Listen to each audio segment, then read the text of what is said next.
El gran intercambio comercial experimentado en las últimas décadas ha provocado, entre otras cosas, a principios de los 90, el mejillón dorado, una especie de molusco de agua dulce proveniente del sudeste asiático, fue encontrada en la costa del Río de la Plata. Se trataba de una pequeña comunidad de 5 o 6 individuos por metro cuadrado. Hoy, esta comunidad llega a los 150.000 moluscos por metro cuadrado y está causando importantes daños económicos y ambientales. Desde el año 1991 que ingresó a la actualidad, invadió el Río de la Plata, el río Uruguay, el río Paraná y el río Paraguay. Está en la costa de Argentina, en la costa del Uruguay, en la costa de Brasil, en la costa del Paraguay. Es decir, que está invadiendo a razón de 240 kilómetros por año contracorriente. Gustavo Darrigrán es biólogo, doctor en Ciencias Naturales, investigador de la División Zoología e Invertebrados del Museo de la Plata, investigador del CONICET y docente de la Cátedra de Ecología de Poblaciones de la Facultad de Ciencias Naturales y Museo de la Universidad Nacional de La Plata. Esta especie se considera invasora. Al ser invasora quiere decir que tiene la capacidad de adaptarse a todos los ambientes y reproducirse mucho. Como ustedes vieron, de un año al otro se reprodujo a una densidad de 5 individuos o 30.000 individuos por metro cuadrado. Y se adapta a todos los ambientes, está desde el estuario del Río de la Plata hasta los dulceacuícolas del resto de los ríos de la cuenca del Plata. En la actualidad hay entre 100 y 150.000 individuos por metro cuadrado. Franjas en las rocas de 100 a 150.000 individuos por metro cuadrado. Imagínense esas densidades adentro de tuberías, que es lo que provoca el macrofouling. Se llama macrofouling a los grandes ensuciamientos de tuberías ocasionados por organismos de más de 1 milímetro de tamaño. Entre otras cosas, provoca en las cañerías de las tomas de agua reducción de la velocidad del flujo en caños debido a pérdida por fricción, bloqueo de cañerías, oclusión de filtros y aceleración del proceso de corrosión en los tubos de hierro. Esto es común en Sudamérica para las costas marinas, no así para agua dulce, nunca sucedía. Siempre sucedía el microfouling en agua dulce. Microorganismos que recubrían la superficie del interior de los caños y provocaban corrosión únicamente.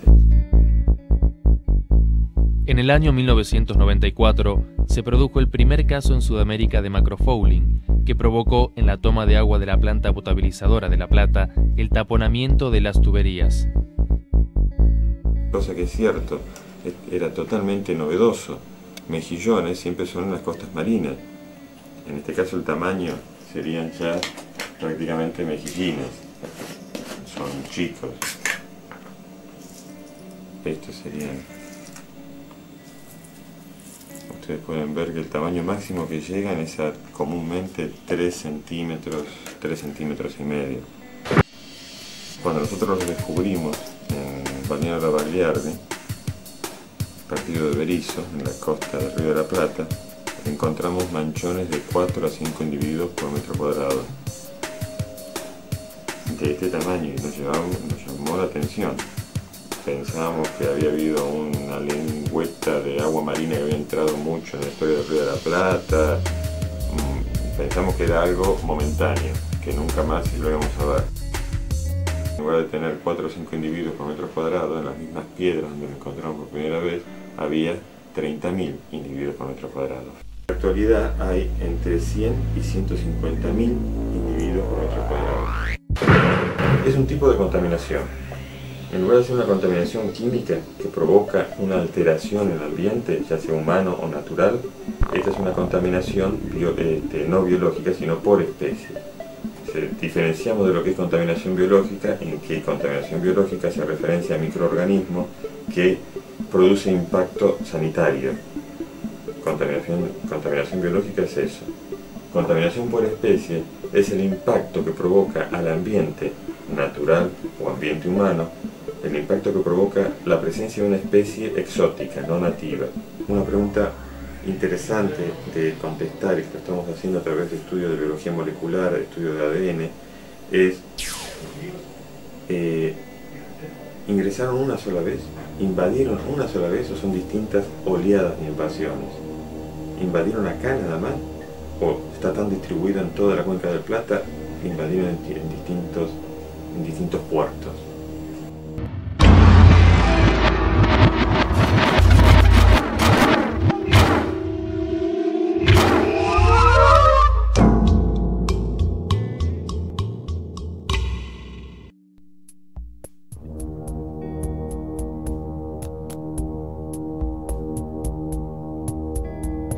La llegada del mejillón dorado desde el sudeste asiático a principios de los 90 ha provocado importantes perjuicios económicos y ambientales. Una vez que una especie exótica o no nativa se instala en el ambiente natural, es muy difícil erradicarla.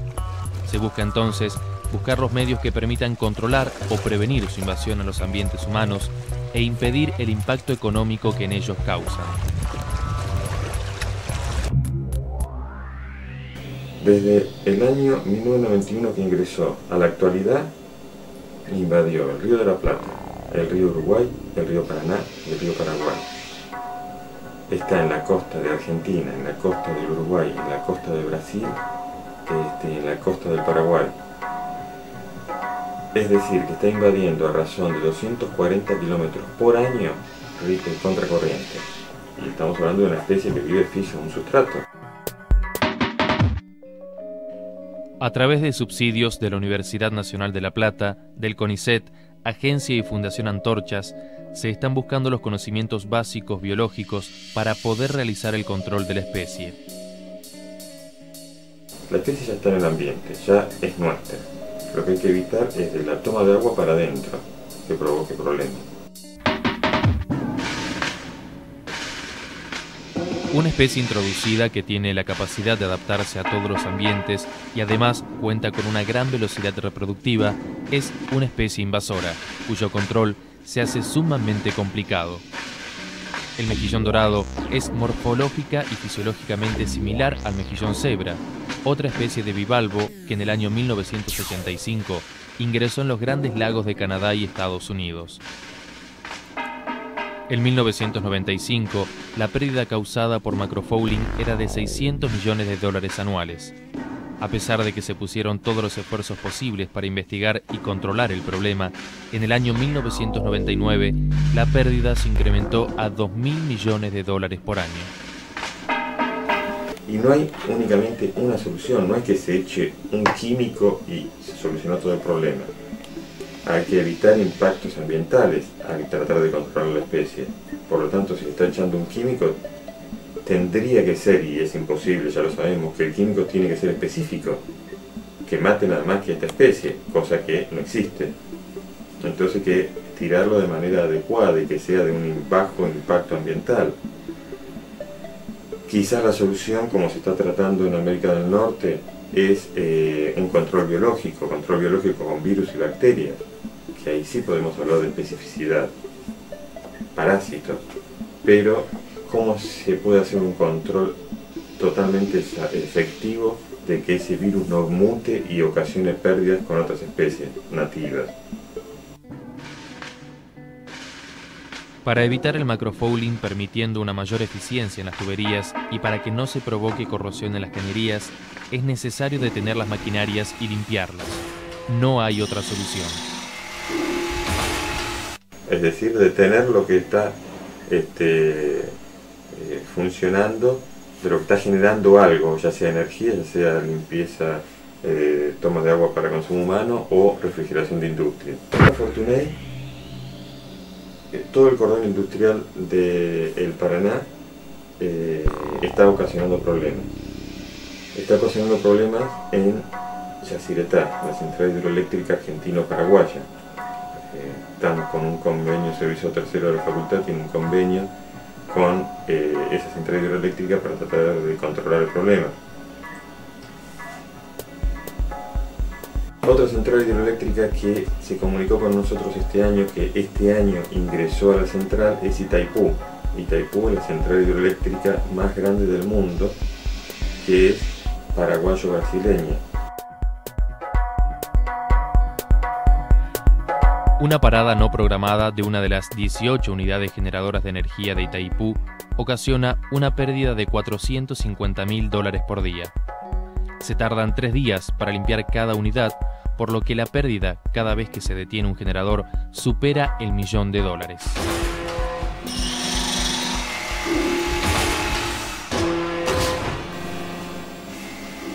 Todo eso es lo que ocasiona el Limnoparna Fortunae ahora. Si se continúa no prestando atención a ese problema, va a provocar que en un futuro inmediato provoque mayores problemas.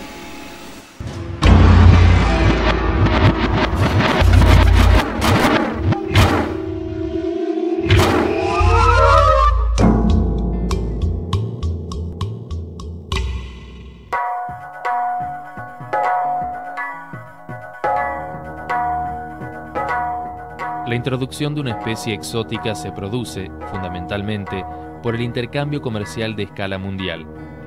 Como en la gran mayoría de los casos, los investigadores sostienen que los mejillones dorados, como ocurre con los moluscos en general, se trasladaron desde Asia hasta las costas del Río de la Plata en barcos. Se introducen como ítem alimentario o ejemplares de acuarios. O sea, se trae de otros países, de otras regiones del mundo, para comerlos o para que adornen acuarios.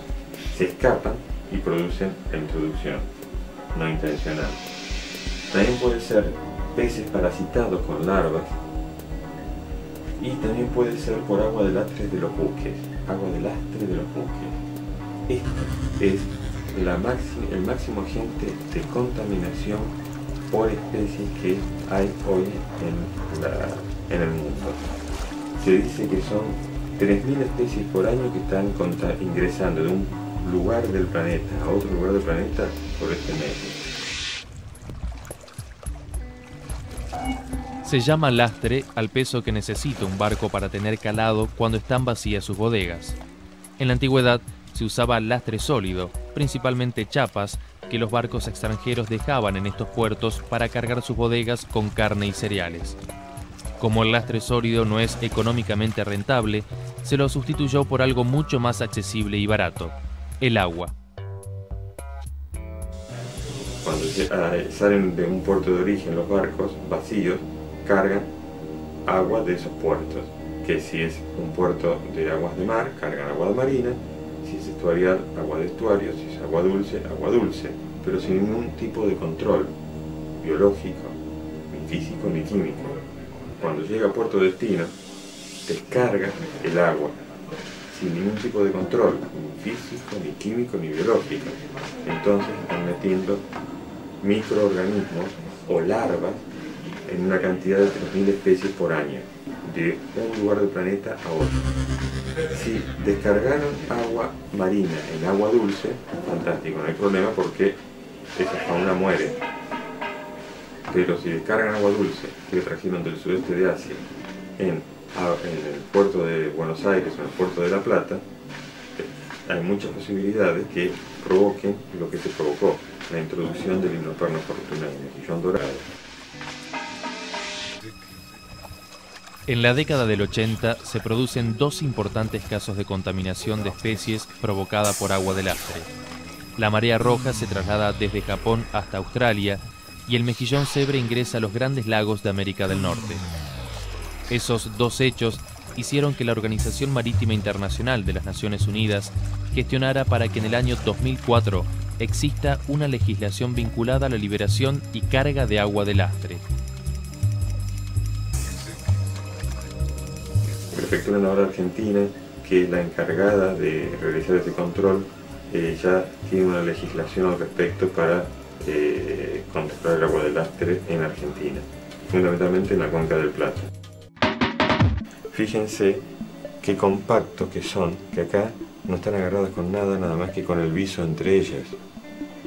Esto es lo que permite que haya microambientes y que vivan ciertas especies asociadas a ese microambiente. Un microambiente que está haciendo como hasta un continuo de temperaturas y de condiciones ambientales semejantes de las que están representándose en una zona templada, una zona subtropical, y están yendo a una zona tropical. Están invadiendo. Ya llegaron hasta pocos kilómetros antes del Pantanal, en límite Brasil, Bolivia, hasta esa zona. Pantanal ya es todo Brasil, ¿sí? Pero fíjense ustedes lo que es esta especie. Y acá, si ustedes prestan atención, tenemos las grandes y las chiquitas sobre las grandes. Cuando yo encuentro en las paredes de Yacyretá, en las paredes de centrales hidroeléctricas, 240.000 individuos por metro cuadrado, el espesor que estoy hablando es así, es de 4 centímetros, 5 centímetros, un organismo arriba del otro, y continuo, no franjas, es todo paredón lleno, repleto.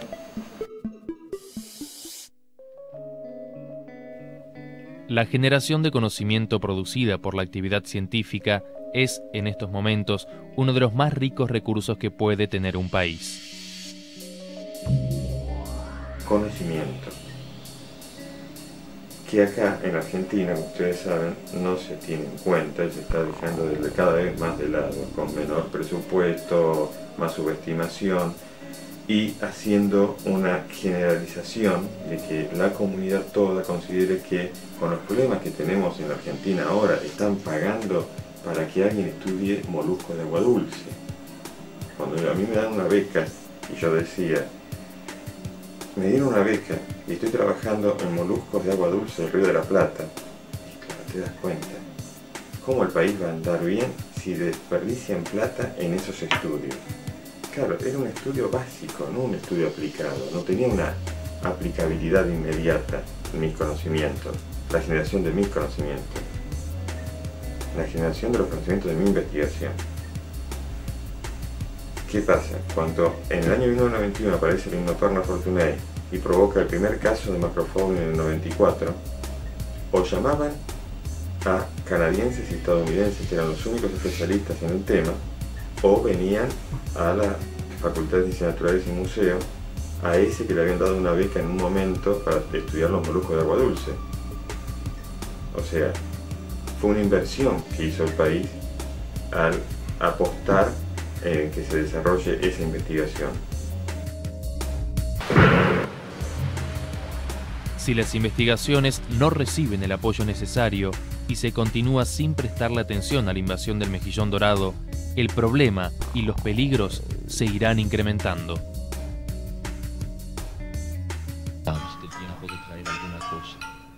¿Qué ocasiona? ¿Qué va a ocasionar? ¿Qué está ocasionando y qué va a ocasionar? Lo que ocasiona ahora, pero mucho más. La actividad científica permite abordar los problemas de una manera particular. Busca saber para preguntar mejor y decir otras cosas.